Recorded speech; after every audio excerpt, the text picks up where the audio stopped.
somber final salute for an Eastchester police officer who suffered a fatal heart attack on duty during Friday's ice and snowstorm. My name is Judy DePippo, and I was married to Joseph DePippo. Joe was a police officer, and he worked for the Eastchester Police Department for 31 years. I met Joe in high school. I had moved up here from the Bronx, and I was going to attend Eastchester High School that September, and that's when I first met him. To be honest, I didn't like him. He used to flirt with me all the time, and he used to talk about my short skirts and dresses. And then once we graduated, a few years later, he gave me a ticket for parking illegally outside during the winter. And then about 2 months later, I met him in the diner, and I went up to him, and I still had the ticket from after I paid it, and I put it in front of him on the counter in the diner and said, "Here, this is the ticket, and you owe me $5. He turned around and he said, "Listen, I happen to know you only paid $2 for that." He said, "Would a cup of coffee do?" And I said, "Okay." We talked till about 2:30 in the morning. And after that, I went home. And I remember saying to my cousin, "Would you believe I never liked this guy in high school? He asked me out I don't know how many times." I said, "But I'm going to marry him." And she said, "What?" And I said, "I'm going to marry him. Don't ask me why, but I'm going to marry this man." And 1978, October 22nd, we were married. We were married for 29 years. 2 children, Joey and Jennifer. Joe was a family man. He was an old soul kind of a person. He was old-fashioned in his way. He had a lot of old-fashioned values, a lot that he got from his father. He was from a family of 5 kids. And he was like old-fashioned in his way.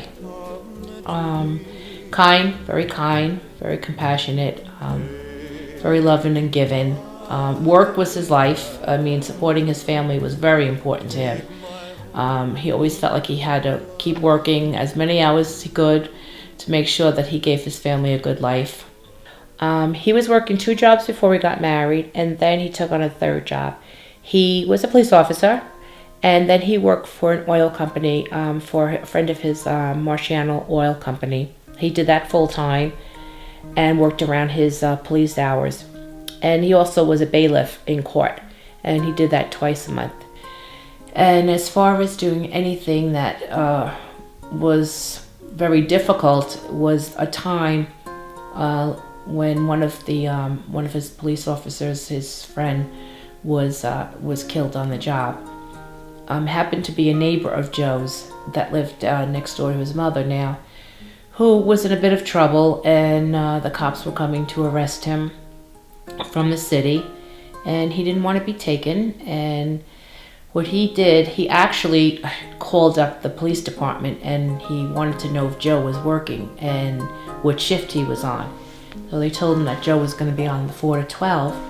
So I guess what he did, because he liked Joe and he didn't want to hurt him, he planned on doing it on the 8 to 4 shift before Joe got there. He called up the police department and said that there was a family dispute, and there was a lot of fighting going on, and there was trouble in one of the houses. And what he was planning on doing was, with the first cop that would pull up, he was going to shoot him. And that's just what he did. He shot him, and he killed him instantly. But at the end result was that the man that was involved in this wound up killing his grandmother, the dog, and himself. And it was a sad ending to a tragic time when one police officer was killed, a couple were down. And it was a hard time for Joe after that. It changed him. I remember that. I remember that changing him for a long time afterwards. It was a hard thing. And I think it changed the whole department after that.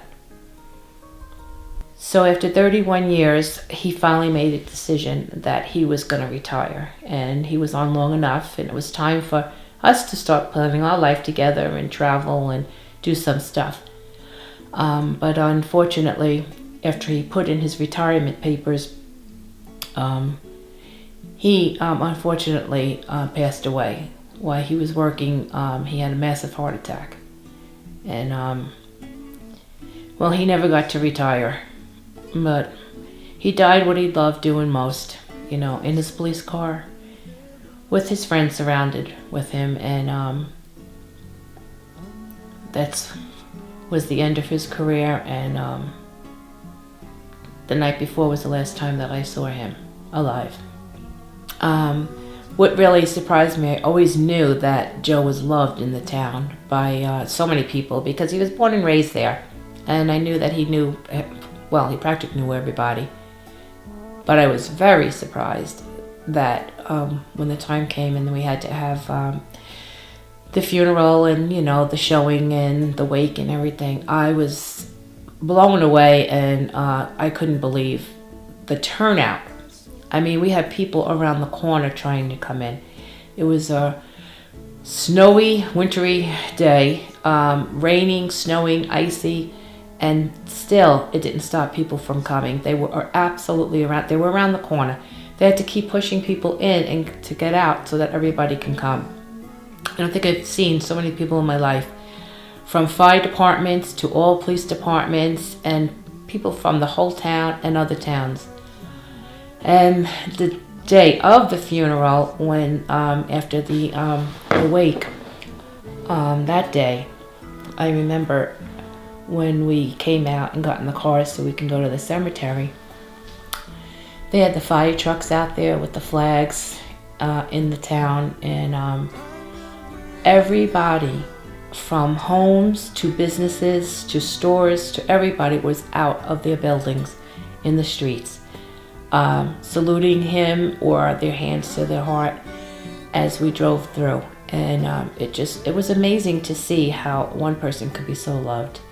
And it was an honor to know that everybody felt that way, and to know that I shared my life with this man. And I'm sure his children felt the same way when we saw that. It was just good to know how much he was loved. It was a hard day, but almost a day filled with, I don't know how to explain it, such warm feelings to know how much people cared about him and people loved him. And they showed that day. And we miss him. We miss him every single day. I mean, there's not a day that goes by that I don't miss him or think about him. And wish he was still here with us.